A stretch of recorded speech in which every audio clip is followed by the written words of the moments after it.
Who are you? Who are you? Why are you here? Really think about that. Who are you? Why are you here? What is the purpose of your life? What is the reason why we are here? We grew up through so many generations where it was basically blasphemous to ask that question. And now we're in an age where it's really enlightening to ask that question. But more often than not, this whole thing of who am I takes you down this whole rabbit hole. And, once you begin to discover parts of yourself that you don't like or you don't associate with or you like to move away from, then it becomes time to let those certain things go. And this is where a lot of the fear comes in.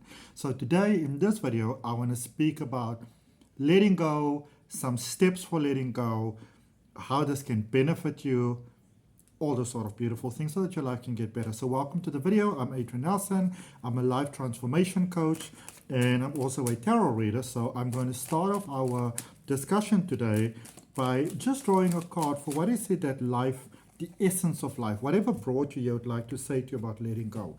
The Chariot energy. This is the energy of focusing forward.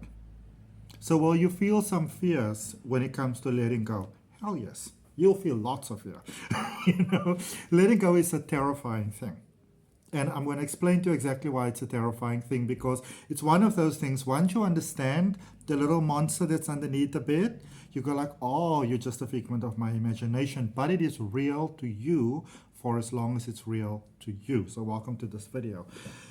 So first of all, as we grow through life, as we progress through life, there's always going to be certain things that we have to let go of. It's just the name of the game. It just is what it is. It's the way the cookie crumbles on planet Earth. All right? And as we go through life, as we get older, letting go typically becomes more and more challenging to do as opposed to when we were younger. Because when you were older, you've got this little devil that sits you on your shoulder and says, ooh, remember what happened last time? Remember last time when you tried something new? Wasn't that a royal fuck up? Would you like to have that again? Best we go better with the devil that we know. You know what I'm saying? And then you've got this little angel sitting on the other shoulder that says, boo, you can do this. You've got this. You have what it takes to progress to the next level. You've put in a lot of work. Just have some faith in yourself, and you go like a pling, gone with that angel. We're going to listen to the devil that's speaking. Now, there is a scientific reason for that. And as you may know, that I am a regression hypnosis practitioner, which I'm highly, highly, highly passionate about, because it's a real positive game changer in life. And so here's the thing with regression hypnosis. We don't look at why you have what you have. Or like what is happening right now, but what is the reason behind it? So like a deeper sort of why, basically.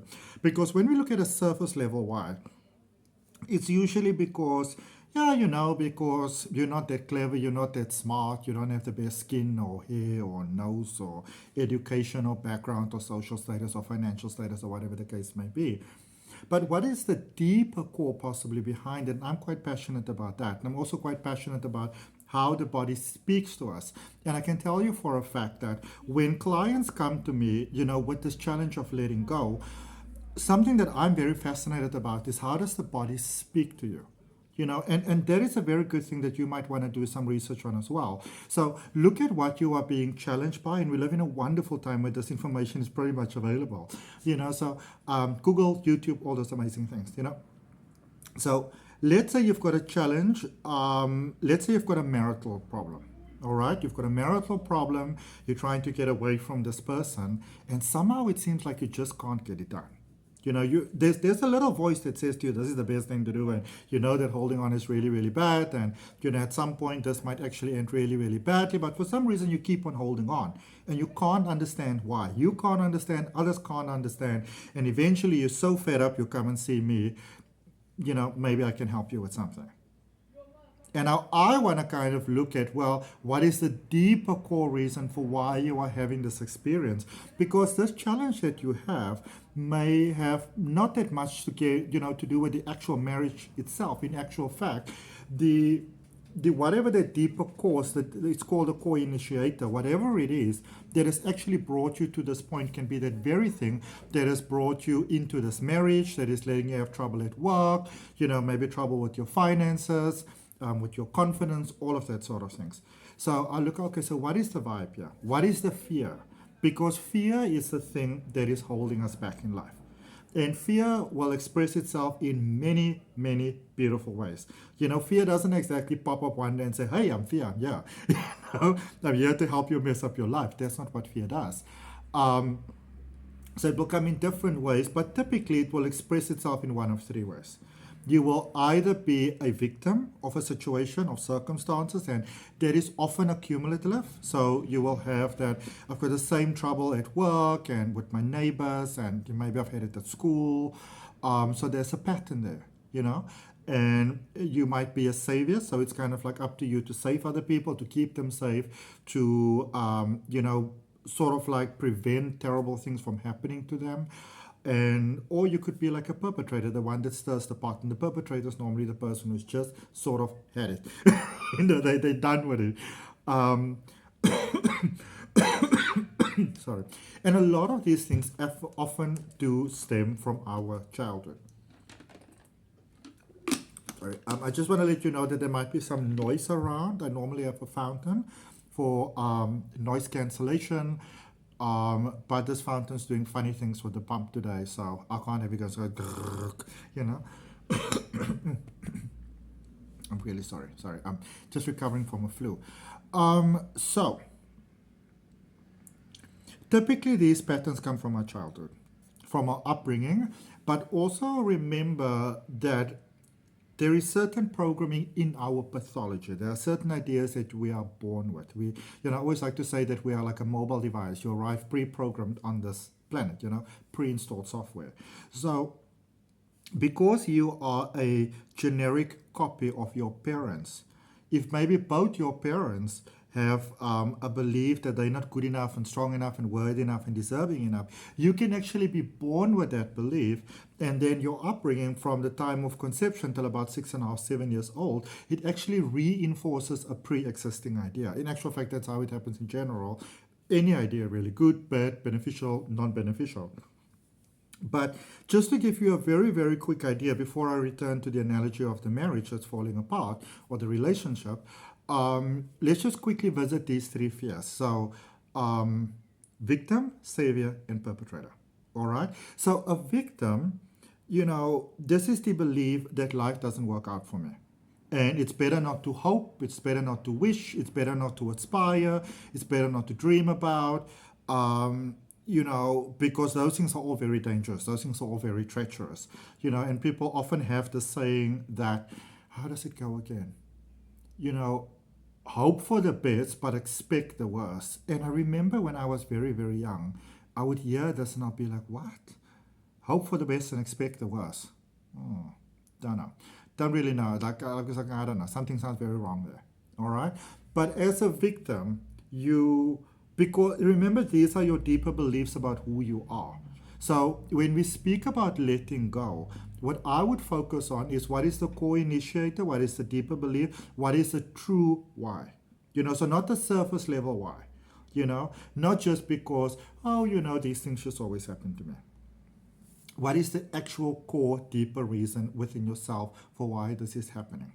All right? What is the belief about your worth, about your value, about your deservency, about all of those sort of things? Okay? So victims, they sort of have this idea of almost like wanting to make themselves smaller sometimes, but then in the same token, depending on the operational system of the pattern, a victim can also make themselves really, really big, where you have the big tragedy happening to you.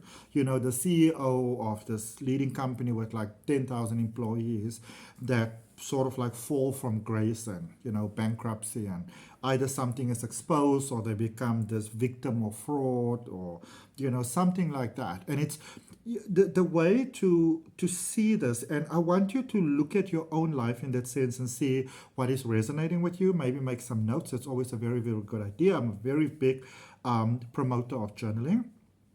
But try to do so from a more observational point. Try to not make it so personal. So instead of saying, okay, I recognize that I am a victim, it's better to maybe say, I recognize that I have got victim tendencies. I operate as a victim, and I wonder what the reason for that may be. So you don't become so sort of like, one with the pattern, because a pattern is simply a belief, and a belief can be changed, and a changed belief will change your life.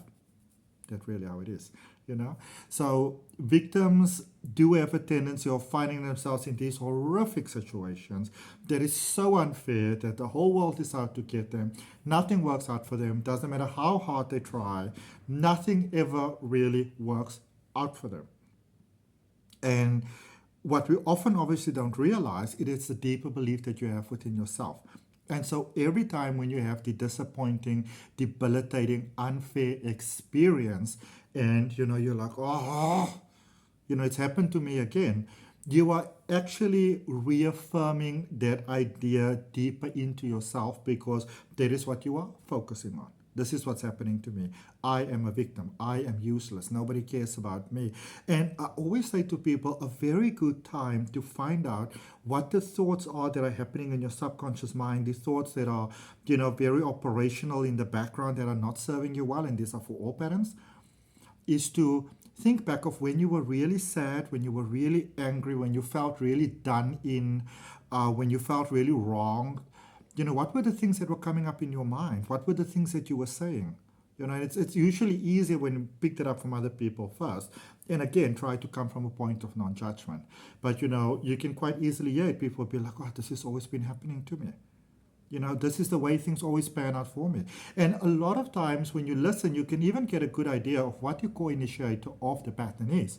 Because you might say like, oh, this is always happening to me. It reminds me that, all my life since I was young, as far as back as I could remember, my father would always be very unfair towards me, and my mother would do absolutely nothing about it. She knew what was going on, and she did nothing about it, and it's so unfair.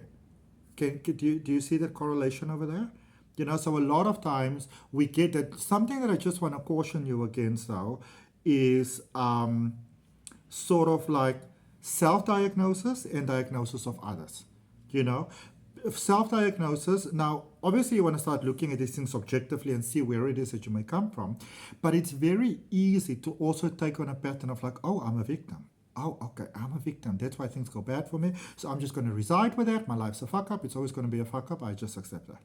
It's easy to let it become your identity. Hence the reason why I'm recommending that I am experiencing being a victim. I'm having the experience of this. I'm having the experience of that.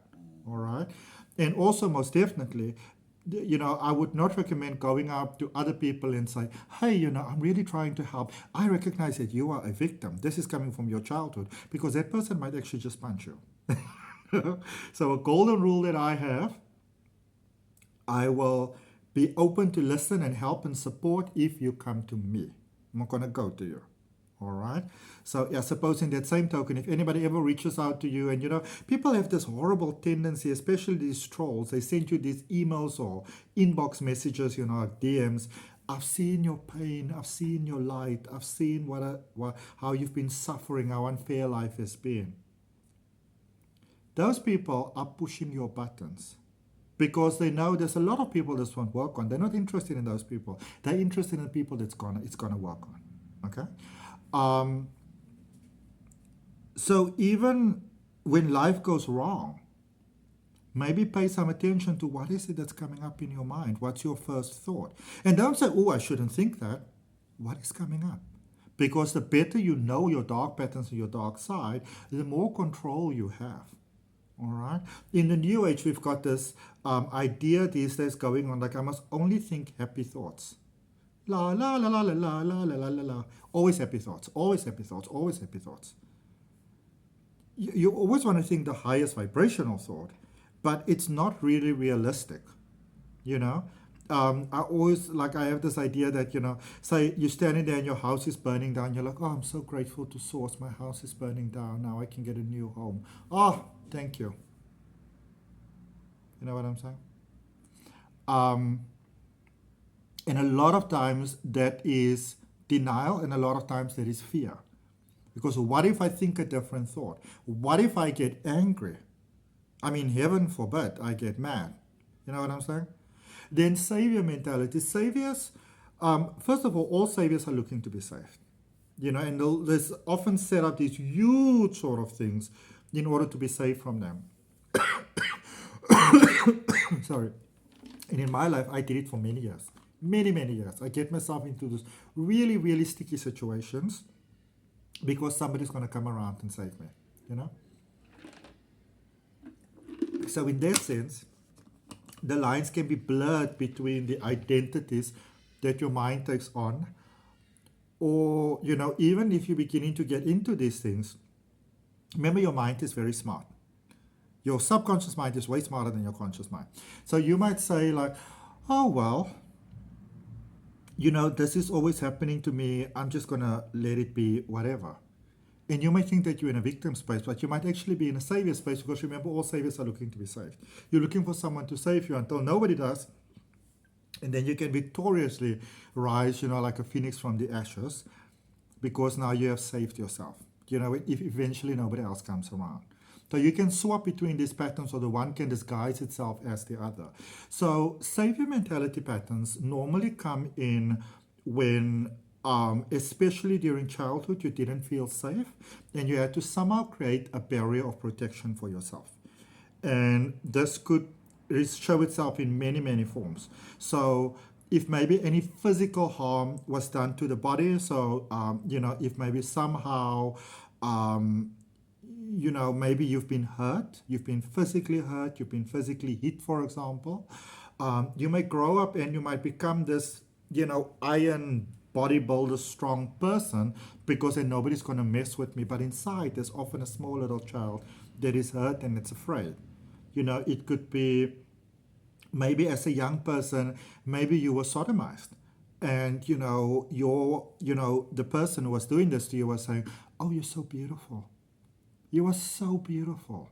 You know, and so the message that the mind got was that beauty is treacherous. It's a dangerous, dangerous thing. So you may really fatten yourself up, you know, in an attempt to not be beautiful, because the world sees, very sad, but the world sees, you know, what we would call fat people or overweight people or bigger people as horrible, ugly, disgusting, unacceptable, sad, you know, stupid. And so when you're trying to protect yourself against something, that might be the route that your mind might take. Or if you feel that you don't have any value or any worth, maybe you'll make yourself really tiny. You'll be very small. You'll be very scrawny, you know. Maybe you would rather keep the peace. And by keeping the peace, so let's say, for example, maybe you were an unwanted child, you know. Then, you know, there was a lot of fights maybe in childhood. It could have been over you specifically, or maybe you just came into the equation. You know, if this person wasn't here, financially we would be doing better, all those type of things. So if you get that, then you're like, oh my goodness, I'm in the way, I need to disappear, you know. And then you might make yourself very tiny, you might give yourself an illness, you might give yourself some sort of disease or something, so that you stay thin.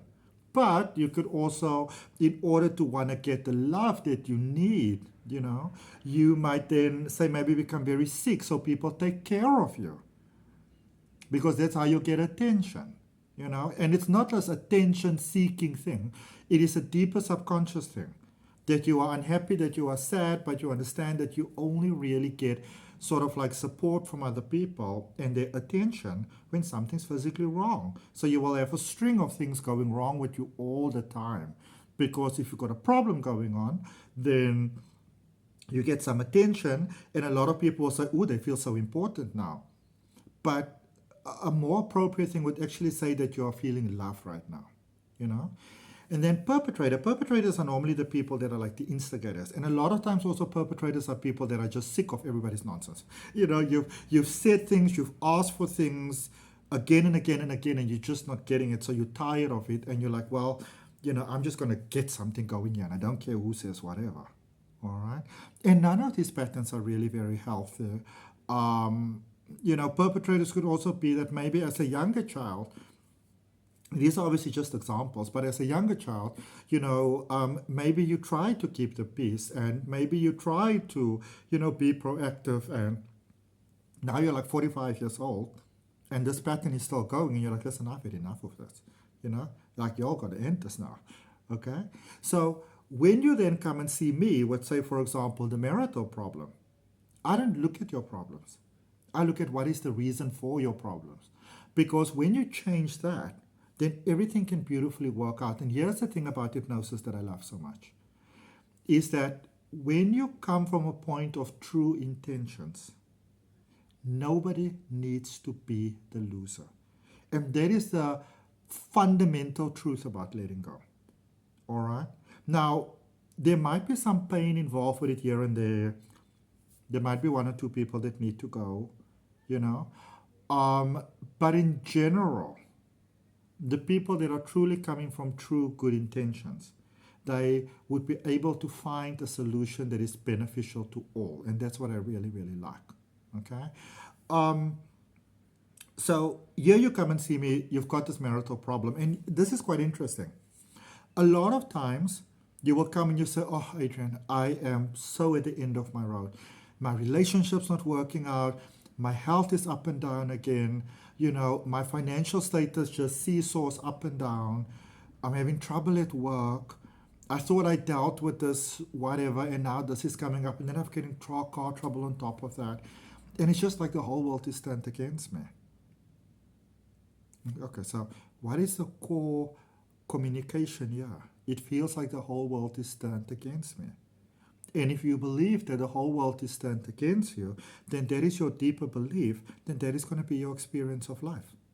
All right? You're going to play it out because, as the amazing Neville Goddard used to say, the world is a mirror.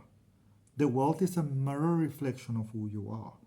You know, and so obviously for the longest time, as I said at the beginning of the video, you weren't really allowed to ask, who am I? Why? Where do I come from? What is my purpose on this planet? Why am I here in the first place?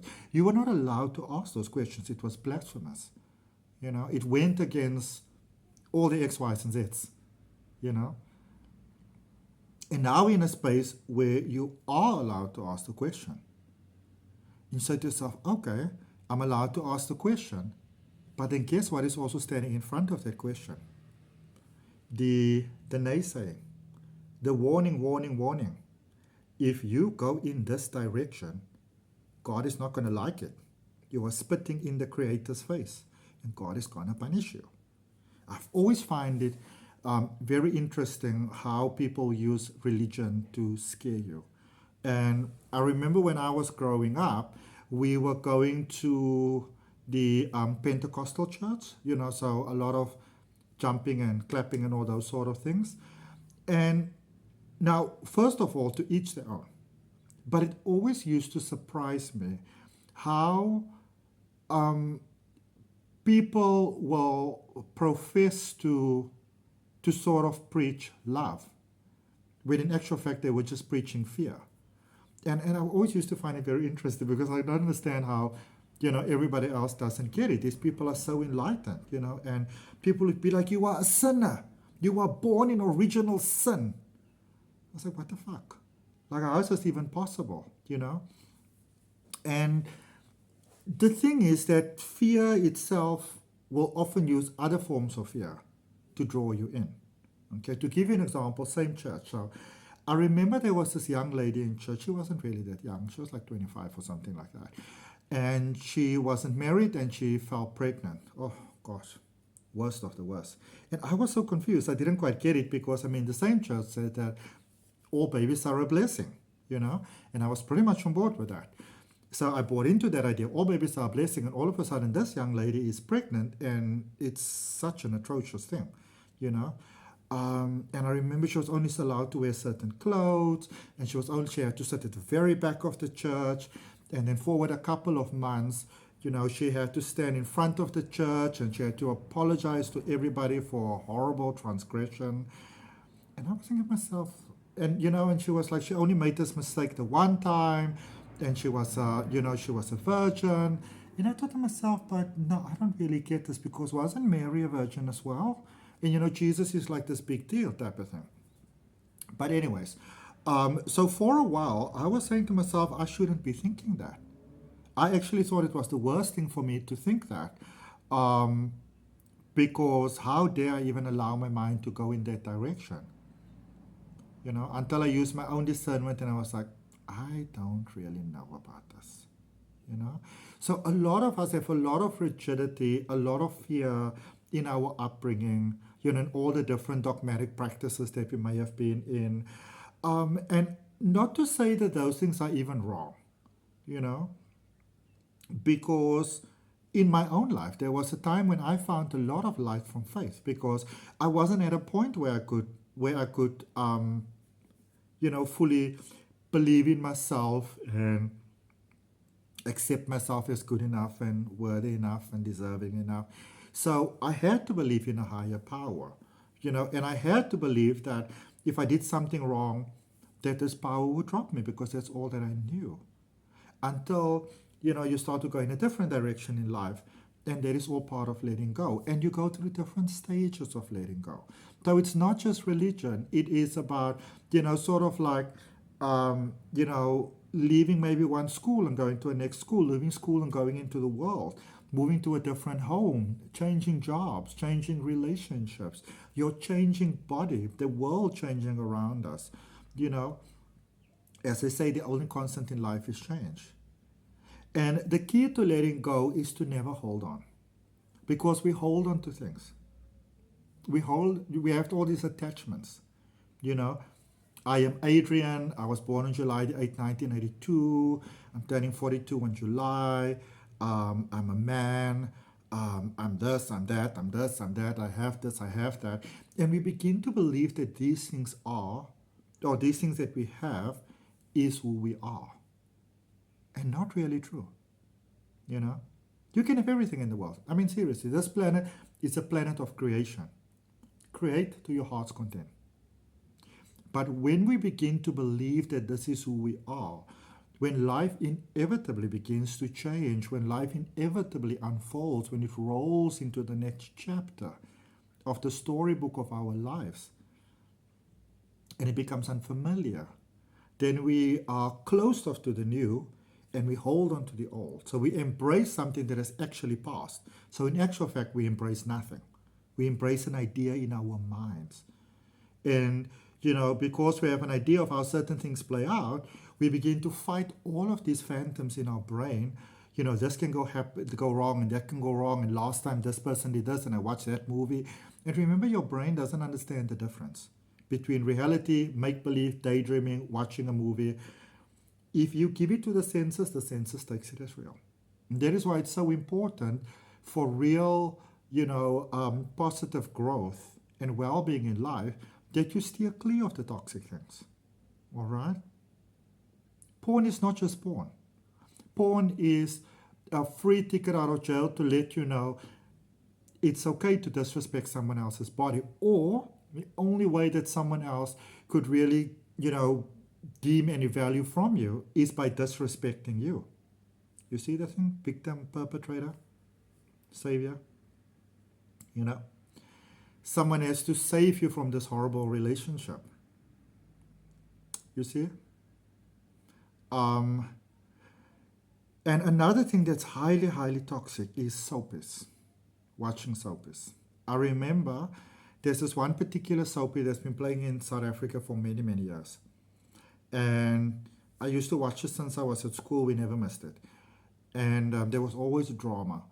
And then a couple of years passed and I haven't seen it. And so easily like 7-8 years later, it was quite long running, I watched it again.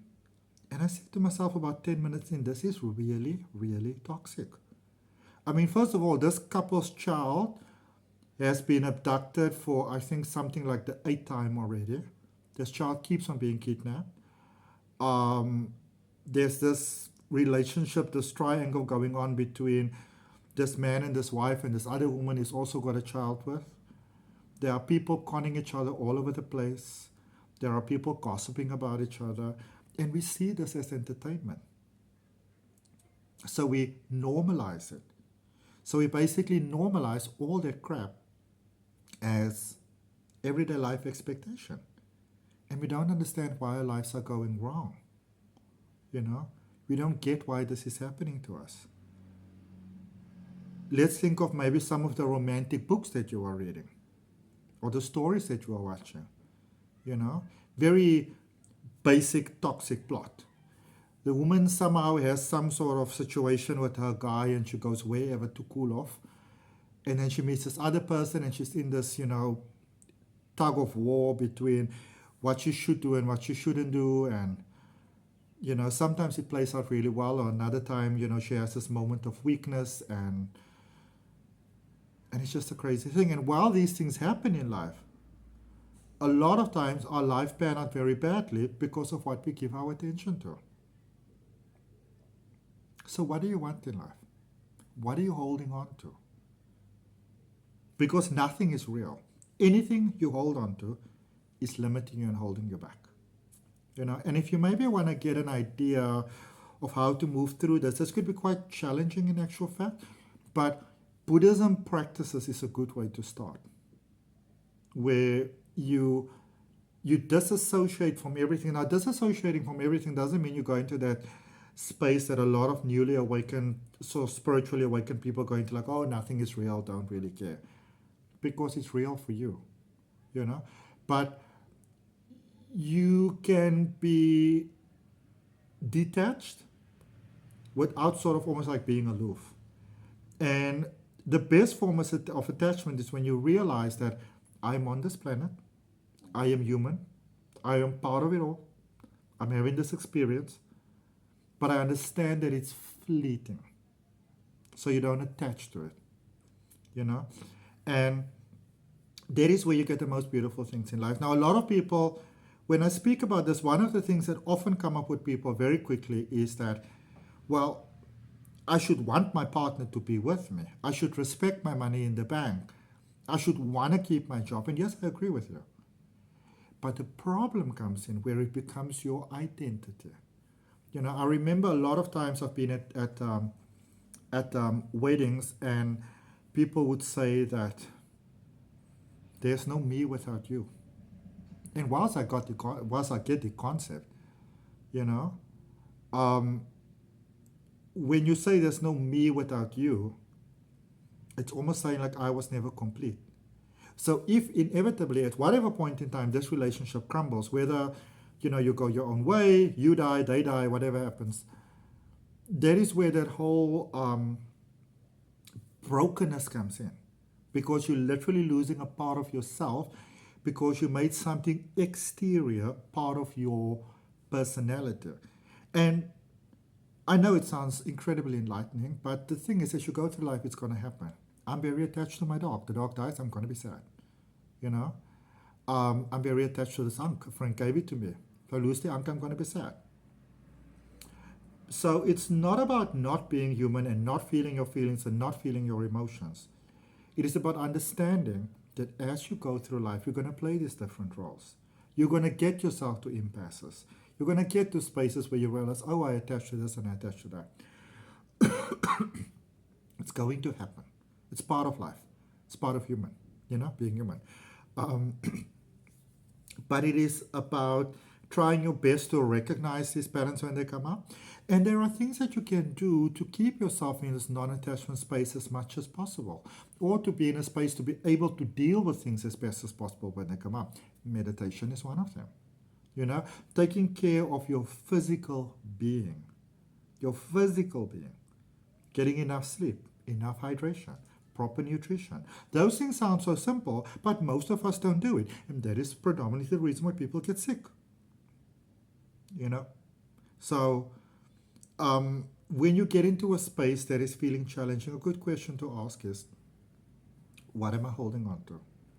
What am I ready to let go of? What am I ready to release? Okay? And it's always about getting into that point of silence, into that point of total surrender. Michael A. Singer's got an amazing book called The Surrender Project. I, in actual fact, created, I'm just drawing you some tarot cards to see what the universe has to say to you. I've created a beautiful online course called Abundance Manifestation Masterclass. There's a link for it in the description. You can check it out. If you're newly spiritually awakened and all of these things are sort of overwhelming and all over the place, I've created for you the Spiritual Awakening Starter Kit. That's also about a 10-hour course that helps you detailed step by step to help you, to give you the tools to release the things that are holding you back. And I want to encourage you to not be too hard on yourself. A lot of times I find that people are Sort of like what we would refer to as newly spiritually awakened, and all of a sudden you're expected to be this guru at everything. No. Give yourself the leniency of growing through the past and into the future. You've got the Six of Cups and the King of Cups. So you are ready to release, and you are ready to let go, and you are ready to embrace all of the benefits that comes with that. But just because you're ready doesn't mean that it has to happen overnight. All right? A good thing is to say, I've got the willingness to forgive myself for everything that has brought me to this point. Forgiving of others, forgiving of the self. Understanding that everybody typically has some sort of battle that they're fighting that we literally don't know about. Okay? Be kind to others, be kind to yourself.